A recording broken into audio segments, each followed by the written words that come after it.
A long-anticipated San Diego Police Department audit is now underway. The auditors are looking at officer misconduct that has become problematic for the department. They're trying to determine the best practices for recruiting and training policies. Many people throughout San Diego have been requesting the audit after numerous reports of police misconduct. The audit is expected to take 6 to 8 months. And a San Diego police officer remains suspended after he was arrested for the second time within 2 weeks. Gilbert Anthony Lorenzo was arrested Monday night in Spring Valley on charges of domestic violence. He was first arrested back in late April on suspicion of domestic violence against his wife. Lorenzo claims he's the victim of a bipolar wife and has since filed for divorce. He's trying to get sole custody of their 2 children, claiming that the children are in danger. The first court hearing is set for Tuesday in El Cajon. San Diego got a big visit this week. President Obama came to San Diego yesterday for a Democratic campaign fundraiser. He visited MCAS Miramar as well as the home of Qualcomm founder Irwin Jacobs in La Jolla. Not everyone was happy to see the president as protesters from an environmental group proposed against the Keystone Pipeline. The president wrapped up his California trip with 2 more fundraisers in San Jose. And if you're lost on ideas for what to do this Mother's Day, you might want to head out to Carlsbad and bring your family to take a look at the beautiful flower fields. Marcia Villavicencio has the details. Overlooking the Pacific Ocean, 50 acres of beautiful, unique flowers give a spectacular view of colors and pleasant aromas. And with Mother's Day around the corner, natives of San Diego are excited to bring their families to enjoy the beautiful view. They just look so pretty when we drive by, so we live down the street, but we never come, so it just was something fun. The flower fields are in bloom from the early days of March to the first 2 weeks of May. They attract 200,000 visitors each year. According to the manager of the fields, there are approximately 70 million flowers in 13 different colors by the end of the season. And if you'd like to see it all without walking, you can get a ride in an old-fashioned wagon. If you're on the tractor and you look out on one of the older fields, you can see just a few flowers just dotting the fields, and it's really, really pretty. The flower fields also include a nursery, a rose garden, a gift shop, and a playground for kids. And this Sunday, there will be a special event for Mother's Day.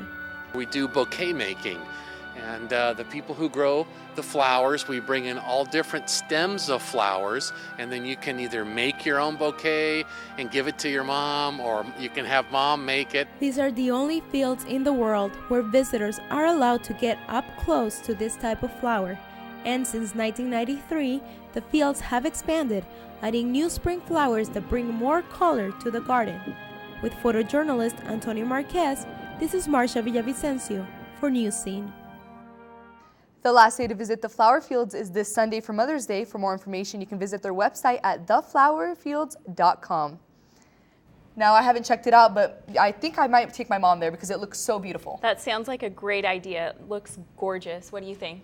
Oh yeah, absolutely. Yeah, I think I'm going to take her there this weekend, so it should be fun. Perfect. Absolutely. In other news, a suit involving some college players and the NCAA. Ronnie's here with more. Absolutely. Well, it looks like it's not all fun and games in college sports. College athletes could soon be getting paid. This comes after 4 student athletes filed a lawsuit against the NCAA. The suit is in an effort to compensate athletes with more than just scholarships. The NCAA has responded, saying a free education is enough. A trial date is set for June. We'll see which side wins this game. And in other news, the little town of Tavares is making big news in sports with one student from Liberty Christian Prep. This 16-year-old Senegal sensation is making heads turn and look up, way up, at the tallest high school basketball player in the nation. At 7 feet 5 inches tall, he is about 4 inches taller than retired NBA star Shaquille O'Neal. El Hadji Taco Fall, whose nickname is Taco, is hoping to join the ranks of Yao Ming and Manute Bol as 7-foot immigrants capturing NBA glory. Fall is still trying to stabilize his own situation on and off the court, just a year and a half of into learning the game. Don't let the size 22 shoes fool you. He's also got a good head on his shoulders, and with a 4.0 GPA, Taco admits he'd be perfectly happy as a biochemist. Now back to the pros, and let's take a look at some of the top sports plays of the week. In the West, Trailblazers Duncan blocks Lopez. Next, we have 8-point game as 88 makes it 91. Final score 114-97. Check out these hops on LeBron James as he goes into the crowd as he tries to get a steal against the Nets. Ray Allen sinks a three in the corner pocket. And top plays come from John Wall with this dunk. And here he goes again in the third. After that, let's go from there to the ice, where in overtime, we got Matt Frazier, scoring in overtime, making the series 2-2. And the top play of the week has to be San Diego Chargers selecting TCU cornerback Jason Verrett in the 2014 draft. Verrett is an immediate upgrade for San Diego defense, and although he is undersized for a corner, he looks poised to be a slot corner with his speed and strength. So bolt up, Chargers fans, it's going to be a heck of a season. And it is a touching story, a touching moment Tuesday, when professional basketball player Kevin Durant was named 2014's most valuable player. And last, my mom.